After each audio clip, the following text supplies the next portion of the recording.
I'm playing with Kevin Garnett, and now he's embraced me. So now I got a future Hall of Famer embracing me. Then I meet a Kardashian. Now I'm on TV. Now I'm with a celebrity. Master P's his agent. He has an entourage. He's not taking the game serious. Oh, he wants to do music. He ain't taking the game serious. Oh, he wants to do movies and film. He ain't taking the game serious. Oh, he's a porn star. Oh, he's on drugs. Oh.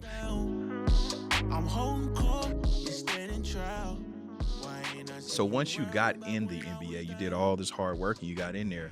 What did you see that made you take that position, that it wasn't all what you thought it would be, that made you want to take that stance and say, you know what, I'm a fight for the people, or whatever your reason was? Oh, that's a great question, bro. Because I can remember that day. KG had just got traded to Boston, Kevin Garnett, and he left me as the leader because the guys that were coming in were younger than me, and he had kind of taught me the reins. But I knew that the management didn't really want to put me in that position because I hadn't earned it yet, and I wasn't really considered a franchise guy. But I knew then they was asking people to do Black History Month PSAs, and not a lot of the guys on our team were pro-Black kind of guys, and I was the only one doing it for like 2 years. And I had tattoos, the neck tattoos and all that, right? So I had already kind of labeled myself as the villain before I knew I was the villain. And to put context, in this day, in that time, like this wasn't normal and accepted. So it's a different time than now. But go ahead. Allen Iverson was probably the only other one. Exactly. And I think it was Shaq. We were at half court, and me and Shaq, every time we used to play either the Miami Heat or the Phoenix Suns, we would always meet at half court. He'd be like, bet it. Shoot it, bet it. And then he was just like, one day he's just like, man, how many more tattoos you gonna get? You trying to be Allen Iverson or something? You trying to be the bad guy, huh? Yeah. And I thought about it, and I was like, it ain't bad to be the bad guy, is it? Yeah. So if Allen Iverson is considered that, then it's the misunderstood part of everyone knowing that he just want to be himself. Yeah. Just want to be me. And it was just knowing that people are uncomfortable being themselves in work elements. You know, when you got to answer to somebody and they want you to be this way and be that way, I wanted to be myself. And doing those PSAs let me know everybody didn't want to really embrace the people. And then I was the first one to start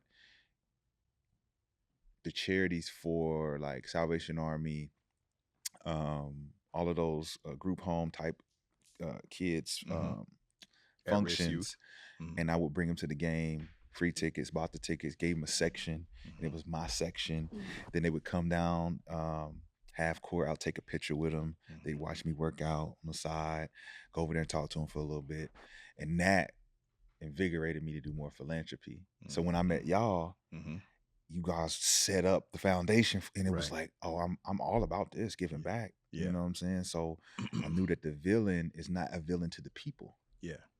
The villain is only a villain to the threat. To the system. Yeah. And you know, when you in that element, you know that the people love you for what you do, and the people who hate you are the people who are benefiting off the people. Yeah. They don't want you to break up that tie of control that they have. But what did you see? I seen that they like what was specific that you saw once you got on the inside that was like, ooh, that there's not many of me, that they didn't want me there. It was like being light in a room full of darkness.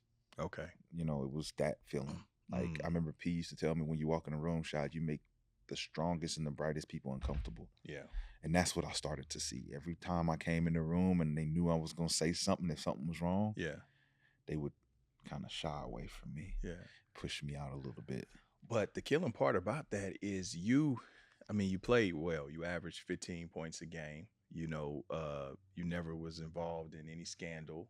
You didn't drop dirty. You wasn't, for all intents and purposes, you followed the rules. Yes, I did. So, even in that being yourself, like, what was it that, I don't know. I think we know the answer, but was it because you just wasn't going out of your way to kiss ass and hobnob and play the game? Nah, I was considered a prima donna because of the things that, for a guy who hasn't gotten it, I was moving around like I already had it. Because when I played in college, I was considered God in my terms. It wasn't nothing that I couldn't get, have, and none of that. So when I got to the league, I had championship water still on me. You wasn't stopping me. So I'm playing with Kevin Garnett, and now he's embraced me. So now I got a future Hall of Famer embracing me. Then I meet a Kardashian. Now I'm on TV. Now I'm with a celebrity. Right. I ain't got my second contract yet. Right. They looking at me like, who do you think he is? Yeah. You know what I'm saying? Yeah. And even my last year, my coaches and my teammates all gave me that energy. Like jealous, envious. Who he think he is? He think It's he like could do people this. don't want you to realize your own power. They don't. Yeah. So it wasn't necessarily racism, but placeism. Yes. Stay in your place. Absolutely. Yeah. And people need to understand the difference. Ooh, I Yes. like that. It's a great difference. term. Great. He killed it. Bars. Bars. Bars for You can real. have that one. Because a lot of black people get it mixed up Yep. and think That's that, right. because I'm black. Yeah. No. Know your place. You know your place. Know your place. It ain't Yeah. got nothing to do with You can being be there. here, right? You can be here, but we need you to stand over there. Yes. Don't That's it. stand up here. Yeah, right. Cameras up here. Stay down here. Yeah. We ain't shining it on you. Yeah. So when I'm like, I always consider myself like Django. I came from the system. And then I had one of those outliers come pick me up out the lineup and said, come over here. Yeah. Let me teach you how to do this. You gonna help me and I'm gonna help you. Yeah. And I came in and I knocked down the doors and I blew up the plantation. And they say, who is that on that nag? Who he think he is? Who he think one was and that nine, nigga nine, on nine, that nine. nag? And there's a lot of Stevens. A lot of Stevens been trying to stop me. A lot of Stevens. A lot of Stevens trying to stop me. We're gonna have to burn basketball when this black ass league. For real, bro. It's different out there, man. Wow. That it's so crazy because from the outside looking in, of course, that's why you can't judge people when you don't know what, they've had to traverse. Yeah. You think that, man, just play basketball, just shut up and dribble. Yep. You know what I mean? But not understanding all these nuances and undercurrents that you have to navigate. Yeah, because I remember, they was basically trying to make you out to be a basket case. Yes. Like you were just incorrigible, and cantankerous and I remember being like, not a thug, but he got sense though. I've been places with you. Smart. And I'm like, he go and well spoken. Yes. I'm like, we done been places and done all kind of other than the other gangster we did, but other than that, but he understands time and place. Yes. So I never understood it. When they put that label on you, it's hard to kind of erase it and trying to change their Right. mind of it. Right. Because it's almost like I always try to give scenarios of how a rumor can spread and it's not true, but it gets through. Exactly. Right. And once it's through, everyone starts changing the rumor. Yeah. It goes from, oh man, he hangs out. It's that telephone game of telephone. Perfect example.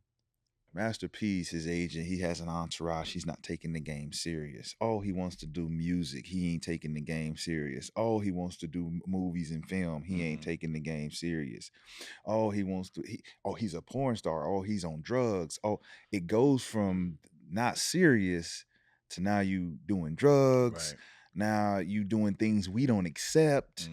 But you've never had a conversation with me. Right. I don't even know y'all who making up the rumors. Right.